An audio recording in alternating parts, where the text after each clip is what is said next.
2019 সালের 5ই আগস্ট ভারতের সংসদে একটি বিশেষ বিল পাস করা হয়।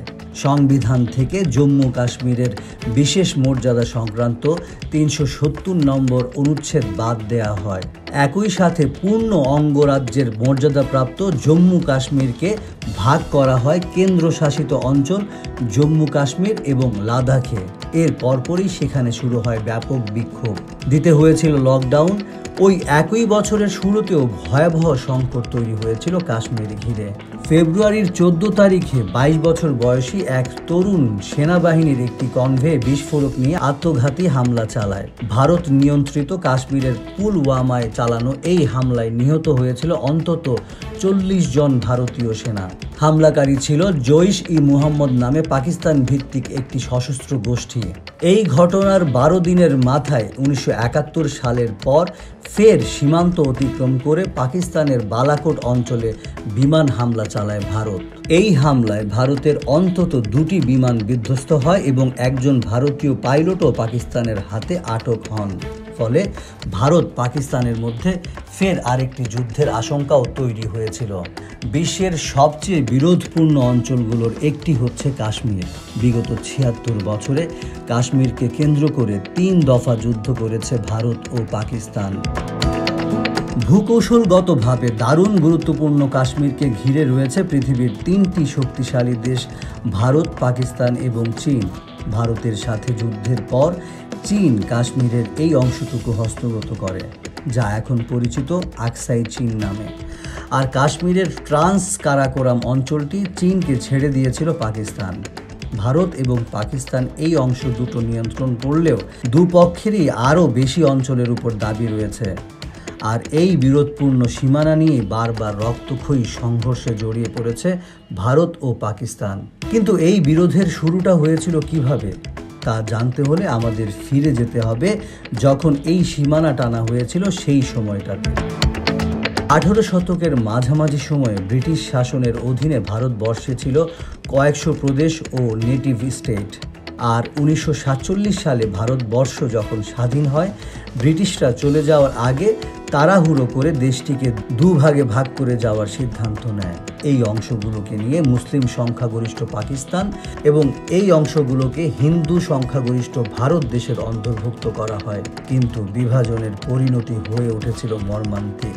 কাশ্মীরের বিষয়টি ছিল আরও জটিল। ইতিহাস বলছে 1947 সালের আগস্ট মাসে ভারত ও পাকিস্তান স্বাধীনতা পাবার আগে থেকেই কাশ্মীর নিয়ে বিতর্কের সূচনা হয়েছিল। কাশ্মীরের বেশিরভাগ মানুষই ছিল মুসলিম, কিন্তু শাসক ছিলেন হিন্দু মহারাজা হরি সিং। ব্রিটিশ ভারত বিভক্তির যে পরিকল্পনা তৈরি হয়েছিল তাতে বলা হয়েছিল কাশ্মীর ইচ্ছে করলে ভারত অথবা পাকিস্তান যে কোনো রাষ্ট্রেই যোগ দিতে পারবে। মহারাজা হরি সিং চাইছিলেন স্বাধীন থাকতে অথবা ভারতের সাথে যোগ দিতে।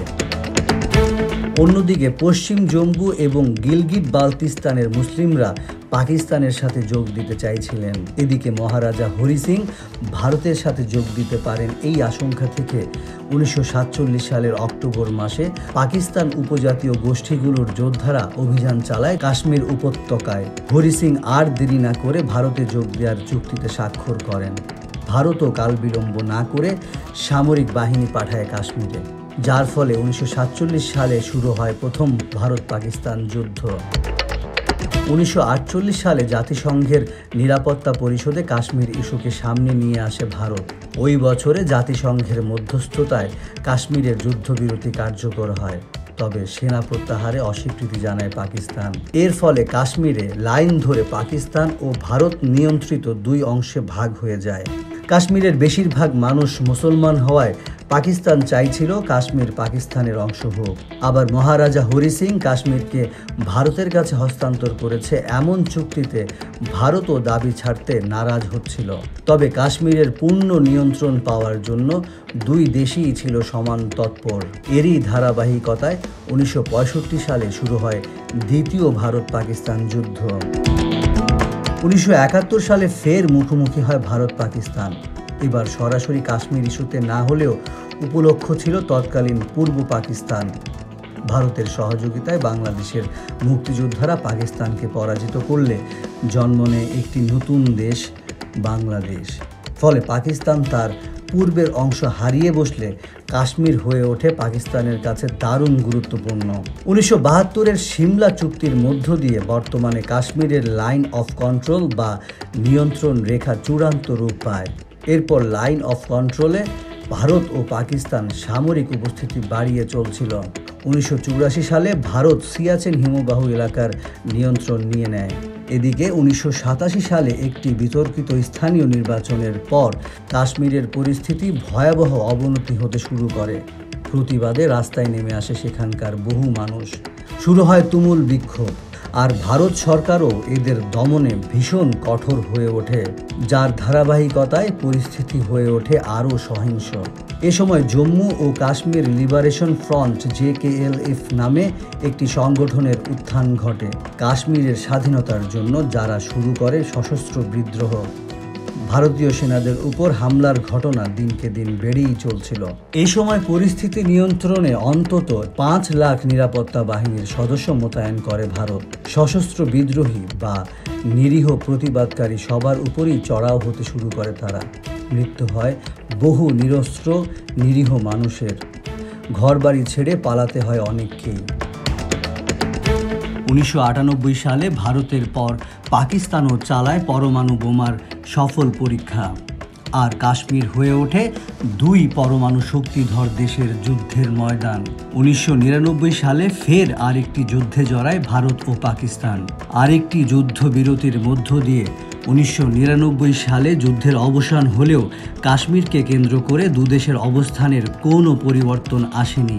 এদিকে 2001 সালের ডিসেম্বরে ভারতের পার্লামেন্টে হামলার ঘটনায় প্রাণ হারান 10 জন।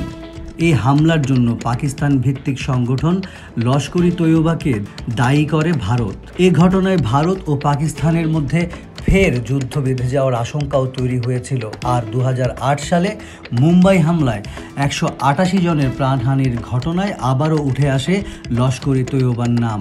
এদিকে কাশ্মীরের নিরস্ত্র বিক্ষোভকারীদের ওপর দমন পীড়ন কিন্তু চলছিলই। নিরাপত্তা বাহিনীর ছোড়া গুলিতে আহত হয়েছেন, চোখ হারিয়েছেন শত শত মানুষ। কাশ্মীরকে ঘিরে যেন সহিংসতার একটা চক্রে আটকে গেছেন সেখানকার স্থানীয়রা।